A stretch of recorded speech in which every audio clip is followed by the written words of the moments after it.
Welcome to Shiloh Ranch. We're live. It's Sunday morning. We're live on the new platform. This is the second week of the new platform. New platform, new studio. For you guys that don't know or that are new, the studio is a direct reflection of a vision to give sort of a home to the online platform at Shiloh, just in the same way that the Powell Butte campus has a home right across the road. This studio was sort of a reflection of the vision we had that said, how do we make the word more accessible to people in harder to reach areas? Did you know this week that Facebook has agreed to help partner to get free Wi-Fi for the city of Prineville? Did you know that? Whoa, really? Dang, no, I didn't. But yeah, so it seems like the pace of internet is growing, and with that, the avenues that we have for reaching people has grown, and so that's where we're at. We're excited. I love the culture. I've always loved the people. I've always loved that you can walk into the Powell Butte campus or Wickenburg or wherever, and you get a pretty good idea of who we are just by walking in. Sure. But the vision moving forward, like the blue skies for us as far as the future goes, is definitely what we're able to do to expand even beyond our own geography here. Yeah. I mean, and I think that's the heart and the idea behind the studio is so stuff like this is just set up so we can sit down, press record, and get to talk to you guys and get the word out fast, quickly. It's weird if you're watching this, you're actually doing it. You're participating in exactly. So we are about to go into a intro video. Yes, we are. Yeah. Justin McKee, who's kind of the voice right now of the Cowboy Channel. I don't know exactly his title is, but he's out there doing 100 rodeos in 100 days. He swung by on his way from Reno to St. Paul. He was announcing the rodeo at St. Paul, and so he stopped by. They did sort of a feature piece on the 1017 project and Shiloh and all that, and this is what they actually played during a couple of broadcasts. I think they've showed it on RFD and stuff like that. It was really cool of them to sort of give us a shout out on that. Yeah. So that's what this video is going to be about, and then after that we're going to hop into worship, and then a quick video after that. Then we'll be back here to talk about the sermon. Cool. See you guys then. My name is Jordan Weaver. This is my wife, Lacey Weaver. We're here in the media studio at Shiloh Ranch Church in Powell Butte, Oregon. This is a farming, ranching community right here in the middle of Central Oregon, and it is actually the birthplace of the 1017 project also. Yeah, this week, Justin McKee came by to check out the project. Thank you for taking the time to do that. The 1017 project was started in 2014. It's a 501c3 that is dedicated to putting a sustainable supply of protein into the food banks. We are currently in over 60 different food banks between Oregon, Montana, Arizona, and Texas. We knew that during COVID, everything was shut down, but the need for sustainable protein was higher. We raised open cattle, we put on team roping events. We were able to expand to Shepherd's Valley Cowboy Church in Alvarado. The 1017 arena there was able to expand during the shutdown of COVID and keep hosting events. We had cattle down there. We actually had the team roping cattle at the American. If it hadn't been for Patrick and the Cowboy Channel and the PRCA willingness to push forward while everything was supposed to be closed and saying, hey, we believe that we can push forward with these events, the parents, the producers, people who bought stalls, people who bought shavings, that was a direct benefit to the food that's going into the food bank. In fact, because of what we did in Alvarado, we were able to just deliver 40,000 pounds of hamburger from Texas to the food bank in Portland as a direct connection to the work that went on in Texas. Now there's people being fed in states that were shut down. Yeah, thank you to everyone, all the event producers and the families who showed up and made these events happen. Thank you to Patrick. Because of that, what we're gonna see is we've already put 50,000 pounds of beef into North Texas food banks since September when we started there. We have about 2 months left in the Alvarado location before it transitions back to Shepherd's Valley. In that time, we are also gonna go over the 250,000 pound mark of hamburger donated to different food banks, entities, churches, homeless shelters, veterans organizations, schools. Thank you. Because the American happened, because RFD TV and Patrick and the event producers took a risk and did what they thought was right, we are seeing the effect of tens of thousands of people and families all over the place being fed. Yeah, it was awesome to meet the people that we got to know, families that came in from literally all over the nation because of the events that were taking place. The friends that we've made, it was a great time. We love so much what we got to see in Texas this year. We're really appreciative and grateful for our time there and for everybody that kept those things going. Thank you, Justin, for coming by this week on your way to St. Paul and checking out the 1017 project and where it all began. So awesome that events are happening again, that St. Paul is happening again. It was great to have you come by.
One of the things that we took really seriously at Shiloh from the very beginning, from the time that we launched, was the parable of the soils, being somewhere that when God called people to invest here, that we be soil that turned that into a harvest. One of the things that we're really proud of is the 1017 project. Just last month, we donated 40,000 pounds of hamburger in one day, with another 30,000 pounds that went in that same month. That's a 70,000 pound month. And the reason I bring that up is this: the best prediction of where we're headed. If you go when we give to Shiloh, where does that go? What's the plan? The best prediction of where we're headed is to look at where we've done. We want to do a good job with our communication. We believe that everybody deserves to hear the gospel of Jesus preached as accurately as we can. That results in community. That results in people being in a relationship. And the second thing is we want to feed people, whether they're in the church or not. And so it just makes it really easy for people to go, what am I giving to? Those two things. We want to do the best we can to preach the gospel as accurately as we can, believing that will result in communities. And secondly is we want to provide food and protein to those that are in need. And so if you're thinking about giving, if you're thinking about investing and being a part of Shiloh, that's what you can expect. You can send mail to P.O. Box 177, Powell, Butte, Oregon, 97753. You can text the word. So like if you're going to text your friend and pretend their number is 77977, and what the message would be is Shiloh Ranch, Shiloh with an H on the end of it, Shiloh Ranch, all one word. It pops up with our giving platform. You can go to shilohranch.com, follow it there. You've got the app at Shiloh Ranch in the App Store. You can look that up. All that'll be popping up on the screen. There are 1,000 ways that you can, with your giving, promote what it is that we're doing and where we're headed. And we're back. Here we are. Mm-hmm. Welcome back. Getting ready to go into the sermon. We're in week 3 of the Dream series. Mm-hmm. And I got to, I probably say this about everything. I get really excited about whatever I'm learning, like in the moment. Yeah. I'm like, this is the best one. I said this about thinking, but the thinking series actually is what ramped up to the dreaming series. And it's been exciting. So the first week was the podcast that we did with Justin. Second sermon was last week. And this week we're talking about sort of the ingredients of what does it mean to have a dream, because we got like the American dream. What is the American dream? The life, liberty, and pursuit of happiness. How well does that line up with the actual spiritual dream? What are the ingredients? What should we expect when God puts a vision of like a better life or an improvement of sorts? And so one of the things that I am excited about in this sermon is this. So many times we equate a dream to some level of victory, some sort of victory over someone, right? Like our dream is to be the most or the biggest or the youngest or the oldest or the whatever. Right. And how much that depletes the joy of purpose and a life lived towards production. I think I've learned a lot, probably the most of anybody I've talked to. I've learned the most in this series because, the culture that I was raised in is a very competitive culture, and how much that bleeds into like a spiritual life, and it seems important. It seems like something that's it's a good week. Yeah. I mean, I share that completely. I've learned so much from this, so I'm excited for this week's. So So we'll do the sermon and then worship after that. Then we'll get back here to wrap it up. Jump on. We've got the team right over here, like here on site, praying with people, answering prayer requests. Like I hope that people like begin to utilize that more, because I think we've talked about it. People might be more likely to ask for prayer online than they would be even in person. And so take advantage of that. Our team is right over here. That's been a cool addition. Speaking of a dream, the improvement of something, and I say that speaks to that for sure. Yeah, absolutely. They are here for you. So use it. Yeah. You okay. bet. See you guys then. So we're in the middle of a series about dreams, and dreams are a weird one. I'm going to get to all that in a minute, but it's almost like we have created in our culture or in our imagination what a dream is supposed to look like. So much so that even preaching on the concept of God establishing dreams in our life, it's like a battle. It's like gravity that gets pulled into the misunderstanding. That's probably the reason that this sermon is worth preaching, is because it reestablishes potential for positive, biblical, godly thinking in the middle of that. There's probably the best example of a dream that is anywhere in the Bible, and it's amazing that we've made it all the way to week 3 or whatever this is without mentioning this story, but I'm going to read it to you. In Genesis chapter 37, this is where it starts. Verse 3 says, "Now Israel," remember, that was his name now, "Israel loved Joseph more than any of his other sons, because he had been born to him in his old age. And he made an ornate robe for him," a robe of many colors, ornate. "When his brothers saw that their father loved him more than any of them, they hated him and could not speak a kind word to him." And don't act like boo hiss, because there is something in all of us that when somebody gets special treatment, there is something just human in us that goes, well, what makes him so special? He's not so great. Have you ever met somebody that was a hero and then you meet him and you're like, don't meet your heroes became a cliche for a good reason. So they're looking at Joseph and they're having this reaction of what makes you so great. And Joseph knows he's loved. Okay. Joseph had a dream. I'm going to try not to skip ahead. And when he told it to his brothers, they hated him all the more. He said to them, listen to this dream I had. So they're already mad at him. They already think he's the golden child, the ornate coat, which back in the day, by the way, you couldn't just run down the store and buy something. Like, it was a valuable, treasured thing to have a coat with colors. And here's his dream to them. They're already mad. They already think he's born with a silver spoon in his mouth. And here's what he said. We were binding sheaves of grain out in the field when suddenly my sheaf rose and stood upright while your sheaves gathered around mine and bowed down to it. Oh, you did. His brothers said to him, do you intend to reign over us? Will you actually rule us? What did Joseph, this is proof that Joseph was not fully developed in his maturity, because even if he had that dream, why would he have said it? Why would he have taken this dream in its just seedling form and gone and told it to the people that were the most likely to resent it? Do you intend to reign over us? Will you actually rule us? And they hated him all the more because of his dream and what he had said. Verse 9, then he had another dream and he told it to his brothers. Didn't get the hint.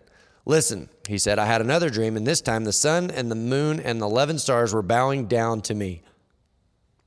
Do you ever have somebody, you're supposed to say no, I'll say no, we'll all say no, but really, have you ever known somebody and things just go so well for them that really what you'd like to see, of course we would never say this, but what we'd like to see is just a little bit of a humbling of like, welcome to normality like the rest of us. I've known people in my life, just these like 5-star talented people, and it doesn't matter what they do. It just seems like it always works. The moon and the stars are bowing down to me, and they're going, okay, something's got to change. When he told his father as well as his brothers, his father rebuked him. So this is his father who loved him. So what we know already in the beginning is that Joseph did not have a good filter, and his dad, maybe in trying to protect Joseph, went, hey, shut up. Just, if you dream that dream, just maybe think about it for a while. His dad, who loved him, is rebuking him. What is this dream you had? Will your mother and I and your brothers actually come and bow down on the ground before you? His brothers are jealous of him, but his father kept the matter in mind. If Walt Disney has taught us anything, it is this, is that dreams come true. And when they do, they elevate us out from our life as it is into a life that's better. Things, this is, I'm not a Disneyland kind of a person, but a few years ago, my wife and our kids went, and she said, it's like they've made a point to take your imagination and bring it into the world. And so you could feel it and you get this experience of like, oh, the impossible is possible. Those dreams, they bring true love and happiness and acceptance. The good guy always wins in the end. The bad guy always loses. The hero gets the girl. The girl gets the hero, maybe more often than not. Maybe the girl was the hero all along, that kind of stuff. And so we begin to wonder, like, what are the ingredients that make up a good dream? And I don't mean a dream that's light, because here's the problem. Like I said, Walt Disney teaches us it's like a cartoon concept to have a dream, but really this is the real world and dreams don't happen. And we've almost given up on what a dream actually meant in the Bible because we've been taught for so long that it's a cartoon. Here's the reason that movies take an hour and a half. Because if you don't see the struggle that someone went through to get where they're going, it robs us of the value of the end result. Like if a movie started and they go, this is Bob, and Bob is the king. And we go, okay, then what? We're ready for the story to start to unfold. And if the movie was, no, that's it. He's the king. It went really good for him. The movie can't end there. It needed to start there and go somewhere amazing, or it needed to start earlier and go through the process, because we want to know that the dream came through struggle and suffering and all the things that we just intrinsically know that accomplishing something should include. Nobody wants to just jump to the end result. We think we do. How did he get there? So what Joseph is doing is Joseph is jumping ahead. It's like God has revealed a little bit of the end to Joseph, and Joseph just skips the whole process. I had a dream. Do you want to know what it is? You're not going to like it. I am awesome, and you serve me. I wonder if he was telling them this dream while he's wearing his physical reminder of being the favorite. I tell my daughter all the time that she's my favorite. And I tell my son all the time that my daughter is my favorite. And if you've ever had dads of little girls, you understand how easy that would be to say. I love them the same. It's not true. But it would be so easy, and stick with me, and I know for a fact that if you think about it long enough, you'll understand what I'm saying, that we've all been through this. It would have been so easy for Joseph to look at God and go, your dream cost me everything. Here's why.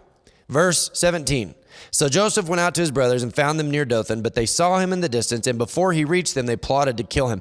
Almost always, the successful person is aware of the hatred after the fact. It is so like, imagine like a larger than life, successful, beautiful little person. And when they actually deal with jealousy, they don't understand it because they're like, I don't understand. I'm just living.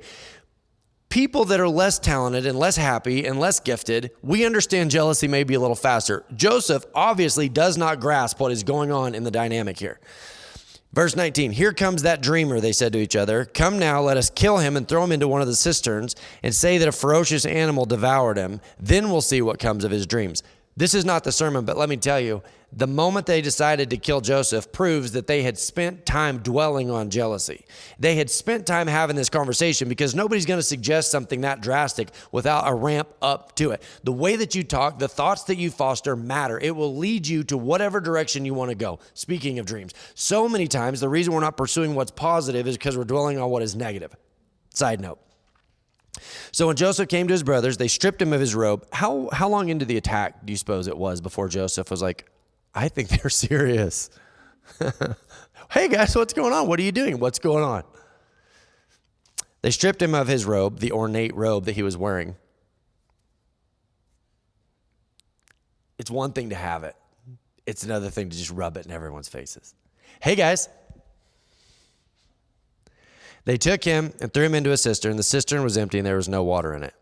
There's some foreshadowing here about the son being buried and raised from the dead, and it's just one of those little almost wink side notes to the story of Jesus later. But here's the point: while Joseph was getting to work on his dreams, now here's the problem that most people will face. If God gives you some sort of a dream of your life, or a goal, or a purpose, or a passion, or whatever the case may be, you almost never understand it.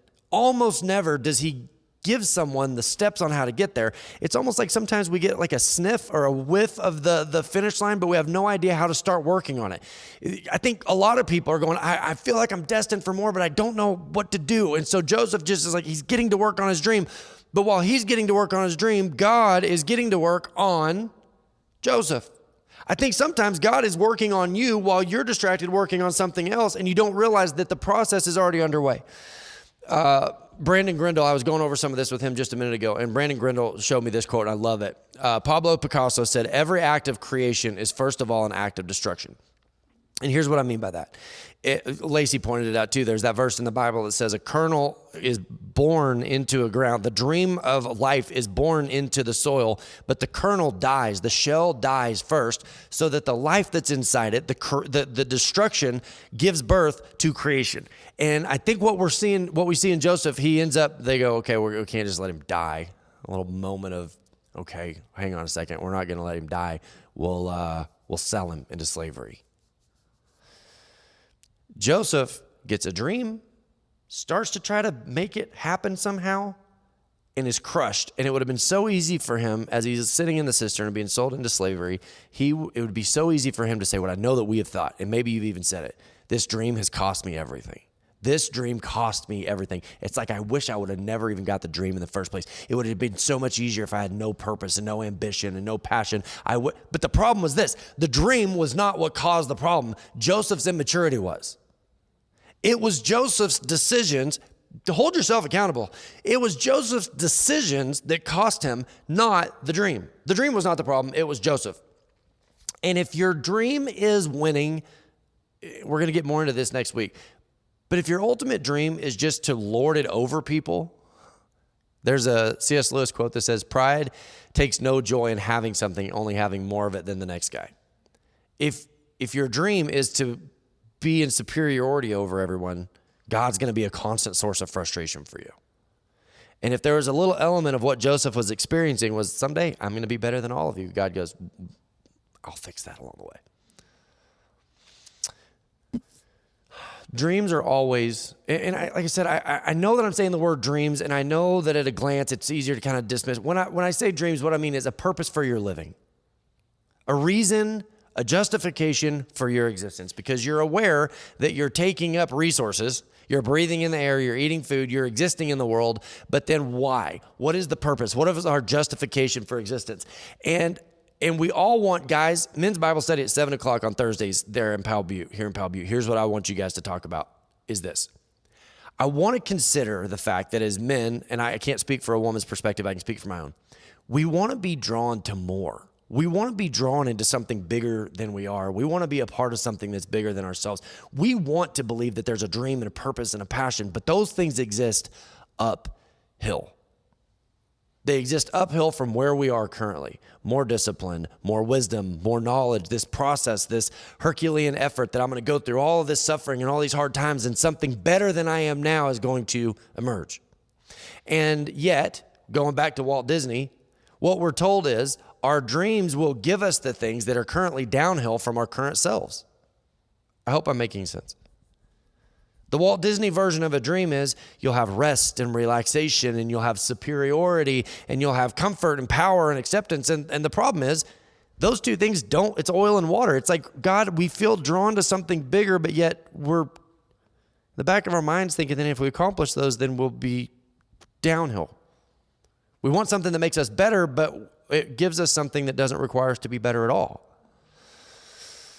I wonder in Joseph's mind if clarity for the end result.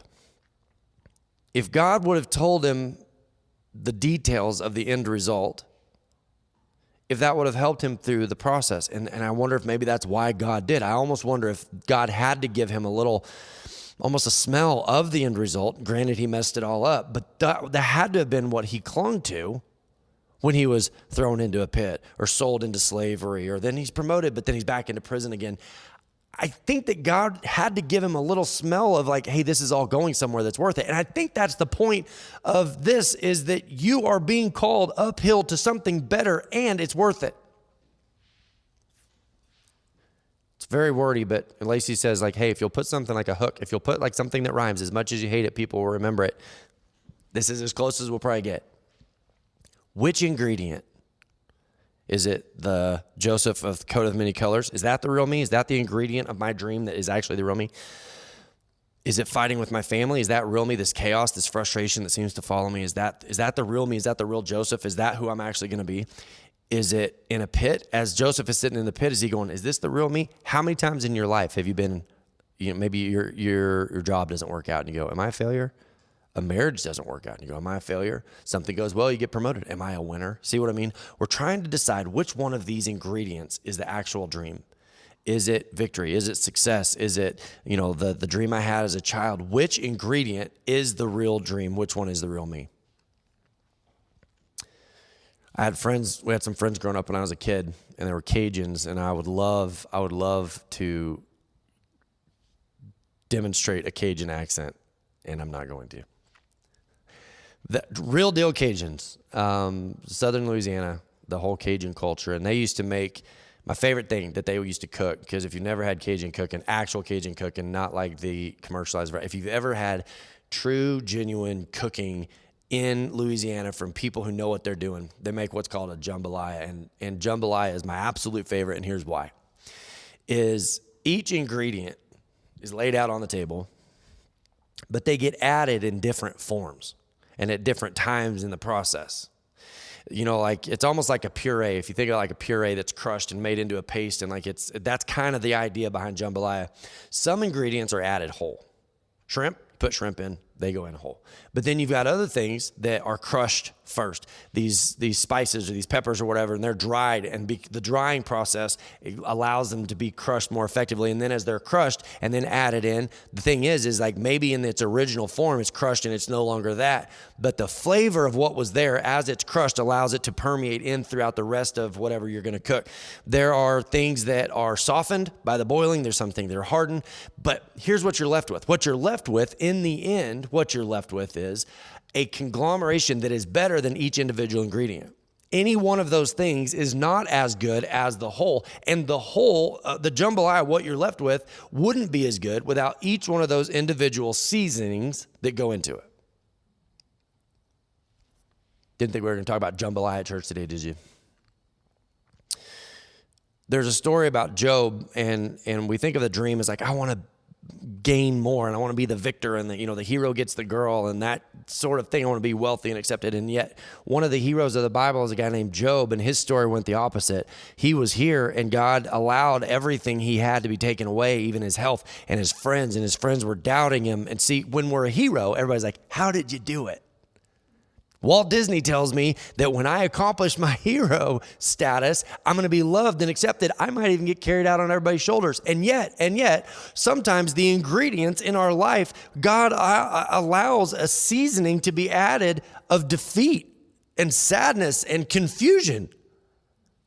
I think if we don't recognize that the sadness and the struggle and the confusion are part of this process of getting where God wants us to go, then in those moments we give up. We don't want to go uphill anymore. We just want to stay stationary. We give up and we don't understand the purpose. And here's the most fascinating part, and there will probably be a sermon series about it someday. But when Job asks for an answer, and don't act like we don't do this, we all do. We're all prone to going, okay, God, I can survive anything. Just tell me why. Tell me how it ends. Okay, God, I can survive this. I can get through this. I can survive the crushing process if you'll tell me why. And what's so fascinating to me is in the end, after Job stays faithful, he does it right. He stays faithful. He stays the course. And he gets through this season of just horrible, terrible loss. And he asks God why. God doesn't give him an answer. He never answers the question why. Never. He doesn't give him the answer of why. He gives him a person. Job says, why did all this happen? And God goes, let me tell you who I am. If you're determined to be the hero of your own story, that question seems insufficient. God, why am I going through this? If you can explain it to me, the hero, or I can understand it, then I promise I'll tell everyone. My testimony will be amazing. God goes, I may not ever give you an answer as to why. It's part of the seasoning. It's part of the process. Sometimes it boils. Sometimes it's cooled. Sometimes it goes in whole. Sometimes it's crushed. Sometimes it's up. Sometimes it's down. Sometimes it's good. Sometimes it's bad. Sometimes you win. Sometimes you lose. I'm cooking. I'm making something here. What is it? You wouldn't understand it if I told you. In fact, the times when God does give somebody the answer in advance, we usually end up in a pit and sold to slavery, messing up our own dream.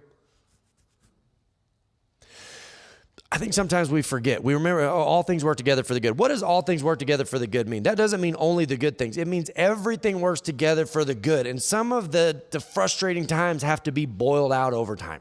But we also forget that even though he's working to our benefit, sometimes that means he's even willing to work through our own discomfort, even resistance. Sometimes God continues to cook in the middle of us going, no. Yes. That's why it's so hard to live for God without surrender, is because he'll take you places you don't want to go. He'll take you through seasons you don't want to go through. He'll add ingredients to your life that you don't want. He'll take things away that you want to keep. He'll add things that you don't want to accept. I mean, that's the difficulty of loving Jesus through this process, is that you can't grasp the end result. Sometimes dreams are the most devastating element of following Jesus. It's like, why did you even give me a dream in the first place? Why don't I just settle in? And he goes, just a little bit of that. Rephidim, and I've talked about it before. I've always said that if I get a tattoo, it's going to be the word Rephidim. Rephidim was a place called rest, and they go, man, once I get there. Tell me this doesn't sound like a dream. Man, if I win the lottery, ooh.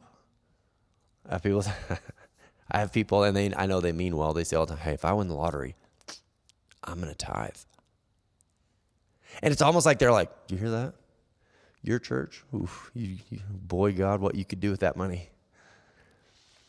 Rephidim was that. Rephidim was the lottery. And when we get to Rephidim, there's going to be rest, and it's going to be great. We're tired of being in the desert. We're tired of this season of our life. We're tired of the job being difficult. We're tired of the marriage being difficult. We're tired of the kids being mouthy. We're tired, all the things that people go through. But when we get there, it's going to be better. My wife is going to see it my way. My kids are going to be respectful. The money's going to be great. If we could just get to rest. And the problem is rest is downhill. Rest almost is never the thing that makes you better. Comfort, self-reliance, options, those are almost never the things that draw us into something better than we are. But I know this about human nature. If they would have got to Rephidim and Rephidim would have had what they expected, they would have never pursued further to the promised land. It says that the Amalekites attacked at Rephidim, and the Amalekites, it's interesting, they attacked at a time where the Israelites were the most tired. There's something there. We'll talk about it some other day, but just know that sometimes your physical weakness is the greatest opportunity. The surrender of I give up. Sometimes God does his best spiritual work in physically tired people.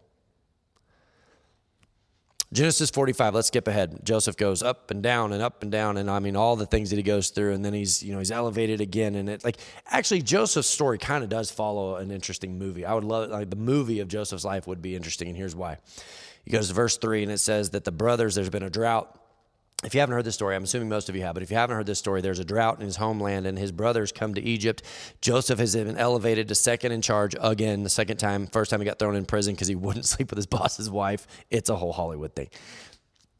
But he's been re-elevated. He said, hey, there's going to be a drought. He interpreted this dream, and there's going to be a drought. And because there's a drought for 7 years, let's prepare for this 7 years, and so they have plenty, and it's all stored up. And really, he's not only saving Egypt, his brothers come, and he's given the opportunity to save his brothers' lives because of the position of power that he's been elevated to.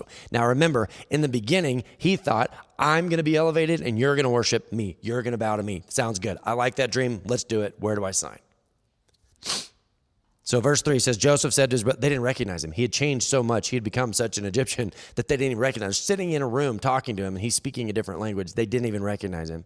Joseph said to his brothers, I am Joseph. Is my father still living? But his brothers were not able to answer him because they were terrified at his presence.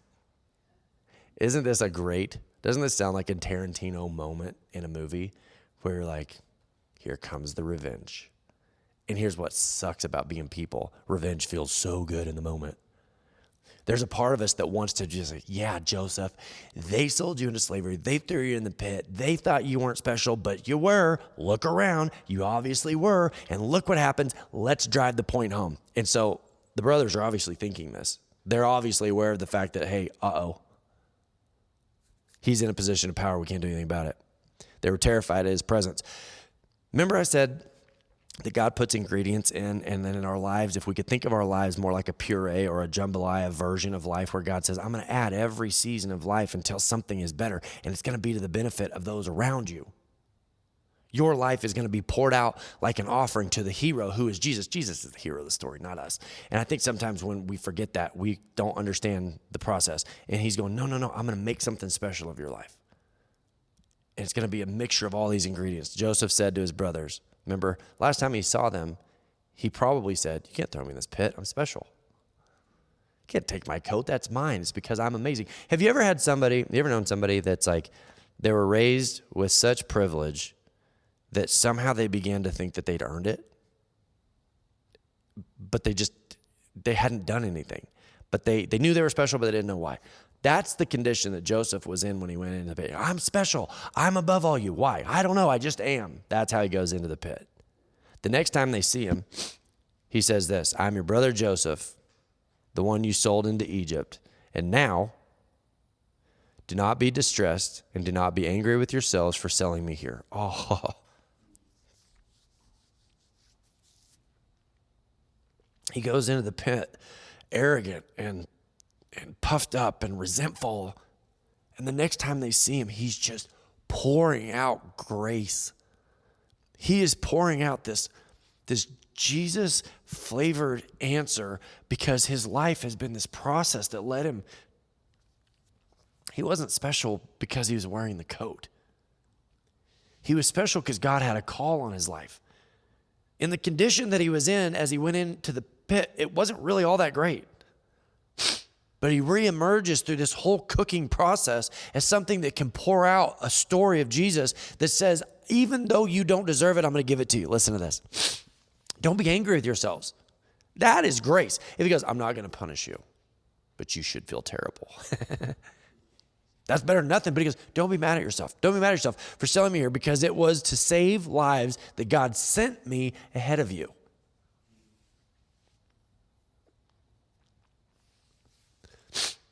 You want to talk about somebody who went uphill. This guy went way uphill from a mouthy, childish, selfish, immature little brat. He goes uphill to somebody who now he's in the position of power, but he's not utilizing. He's not the hero of the story. What he's saying is, I'm just a part of this like you. We are collectively this creation, this puree of all the broken, crushed pieces that's telling a really cool story. Listen to this. For 2 years now, there's been a famine in the land, and for the next 5 years, there will be no plowing and no reaping. But God sent me ahead of you to preserve for you a remnant on earth and to save your lives by great deliverance. Ready for this? Here it is. So then, it was not you who sent me here, but God. He made me father to Pharaoh, lord of the entire household, and ruler of all of Egypt. I think sometimes we want the win for ourselves. We want the payoff moment where the people who betrayed us have to face the reckoning, and we're like, If you ever feel that way, don't beat yourself up. It's human nature. Like when somebody just cuts you off on the road going way too fast, and then they get pulled over, and you're like, hey. We love that. We want that moment in our natural state. Joseph gets that moment. He goes, no, we're good. I was a part of the story the same as you. It's a hero who has been humbled by the process. He's more humbled. He's the kind of hero that we all want. Somebody goes, no, it's not me, it's God. See, it's like that David moment. David has these mighty men, and they go fight through the lions, and they get him water from this well just because they love him so much, and they bring it back to him, and he goes, you risked your lives for this, for me. I'm not going to drink it. I'm going to pour it out as an offering to God. That's what a hero looks like. It's not the guy who gets the girl and wins and becomes everything that we were in our original state. It says, no, I go through this complete death, this destruction that causes creation so that I'm better than I ever was. The things that you want today become better and more reliable. You become this thing that can be trusted and loved. And so that even the things that you want, here's the payoff. The ingredients of a dream are that we change so much that what we want out of the dream changes also. It's interesting to me that the Bible says the fruit of the Spirit, because at our glance, you would think it says the fruits of the Spirit, but it's given to us in puree form. It says love, joy, peace, patience, kindness, goodness, long-suffering, self-control. But they're all mixed in, and they're crushed, and they're broken until the flavor, the smell, that all remains. But it's this thing that you present to the world better than how you came into it. You make the world a better place, that God's able to do something in your life that drags you uphill through the suffering and through the difficulty and through the hard times, so that no matter what season of life that you're in, it's worth it. Because that's where people die. They die when they go, I don't believe that what is ahead is worth it. That's where we die on the inside. The external crushing becomes an internal crushing because we give up on the fact that God is at work in our lives. It would have been so easy for Joseph to go, this dream ruined my life. No, you were a part of ruining your life. And thank God that he didn't give up on Joseph, and he brings him through this process, because the dream was actually the thing that saved his whole family. Just needed seasoning. It needed time. It needed to be boiled. It needed to be warmed. It needed to be cooled. It needed to have this. It needed to have that. And if we don't trust that God is on our side, working on our behalf, then those moments of discouraging can be overwhelming. Joseph's dream wasn't about the elevation of Joseph. In your dream, whatever that dream is, when you think back to what it is that really is the most passionate, the most exciting, the thing that gets you going, it's not about your elevation. It's about your life telling the story of Jesus to those around you, because that's what fruit is. Fruit is to the benefit of those around the tree. The jambalaya of life is worth it. It's worth it. Life is better uphill. Life is better with a dream. Life is better with a purpose. Your life is better when something is bigger than you, pushing you forward, when the calling goes beyond yourself. There is something so sweet and so enriching about that. But you're not the cook. How do you explain to the ingredients what a jambalaya would look like? That's the whole problem, is that Joseph's capacity to understand his calling needed to expand. And the only way that it expands is by heating it up and growing it and stretching it and going through this process that Joseph wouldn't have signed up for. God said, I have a dream. Here it is. Here's what I'm going to do in your life, Joseph. That's what you cling to in moments of dark desperation, frustration, the times when things seem to not. You know what? This isn't even in the notes, but you know what it does? It keeps you from swinging for the fences. Have you ever known somebody that feels like they're so far behind that they just start making these giant risks trying to get caught back up? That is where we get further behind. And I think if we understand that God is at work in our lives, sometimes God crushes something, but the flavor of it remains. Sometimes God puts things in exactly like they were. But if we believe that God's at work, we stop taking the unnecessary risks. We stop trying to manage the control of our lives, and the peace and the patience and the kindness and the goodness. All of a sudden, it starts to re-emerge in our lives as a better version of what we went in as. What are the ingredients of a dream? The ingredients of a dream are the entire process of your life. When it's all over, you'll look back and you go, I wouldn't want it any other way. The struggle, the difficulty, the good times, the bad times. Which one's the real me? It's all me. I'm jambalaya. I'm a puree. I'm the result of all of it. There's not one single piece that makes me more or less, but they all get included. And God goes, I'm going to tell an amazing story through your life. Let's pray. Lord, I think of my own youth, my young years, and all the times when passion and ambition and purpose and all the things that I was pursuing. I look back and I hear the story of Joseph, and it just feels familiar to me. God, the process of being broken and crushed, that doesn't destroy, it actually adds flavor. Lord, I pray for people who have started to face internal crushing. People who have stopped believing that you're doing something in their life. People who have stopped pursuing with passion. People who've started to wonder if the suffering is going to be worth it. God, for the difficult times, Lord, help us to be reminded that ultimately this life is just the warm-up. That everything that we're experiencing, it's like a practice run for eternity. Your word says that you're close to the brokenhearted, and God, I think that without that we don't survive. If you're not close to us in our moments of being brokenhearted, we don't survive. God, we need something that reminds us that you are making a creation out of our life that is included with all of the ingredients: the passing, the failing, the good, the bad. God, don't let us get so preoccupied with rest and comfort that we sacrifice the promised land that you've got for us. Help us to wake up in the morning with passion, knowing that you are at work in our lives. Tend to the details as though things are being watched. Not swing for the fences and gamble and risk and give up on things like character and values and integrity, all the things that we would hold to if we knew it was going somewhere good. Help our lives to be a puree of all the fruits of the Spirit, that we produce a sweet flavor in the life of those around us. Pray in Jesus' name, amen.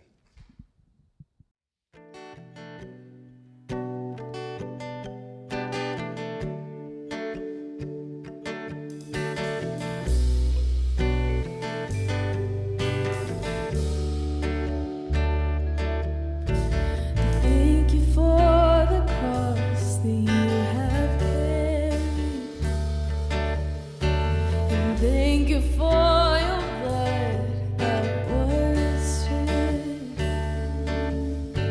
You took the weight of sin upon your shoulders and sacrificed your life so I could live. And now nothing is holding me back from you, Redeemer of my soul. And now nothing can hold me back from you. Your love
Jesus, you're the King upon the throne.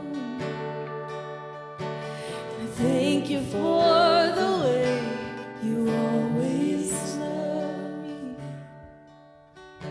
And now I get to love you in return. Oh yeah, now I get to love you in return.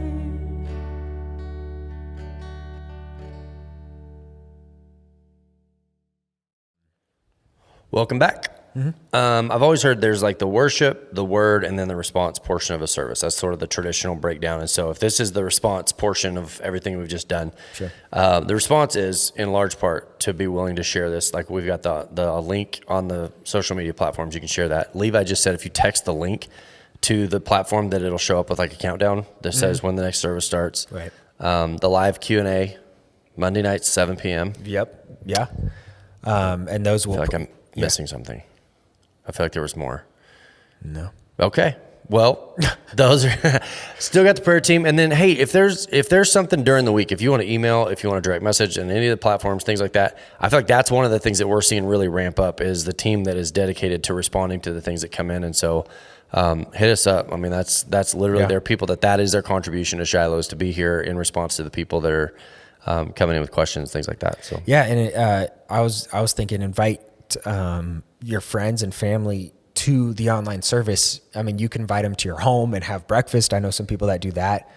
But just invite them to church. There have been times like when we're traveling and stuff where we get to have a Sunday morning at home, online, live. And, I love it. I love that element of being able to spend time at home. And Right. I feel like it's more, probably a closer reflection of the Acts church of what we see in the Word. Not that it's better or worse or comparative, but just that there is like, oh, I get it. I get how this is an intimate Oh, experience. absolutely. Too. I mean, everything is intentional. Yeah. You know, if you're intentional with your time, intentional with anything, I think it's a benefit. So, well, thank you guys for watching. We'll see you next week. We'll see you Monday. Jordan and I will, and get your questions in. Think about them. Write them down somewhere so you can bring them tomorrow. And we'll see you guys then. See you then. See you later.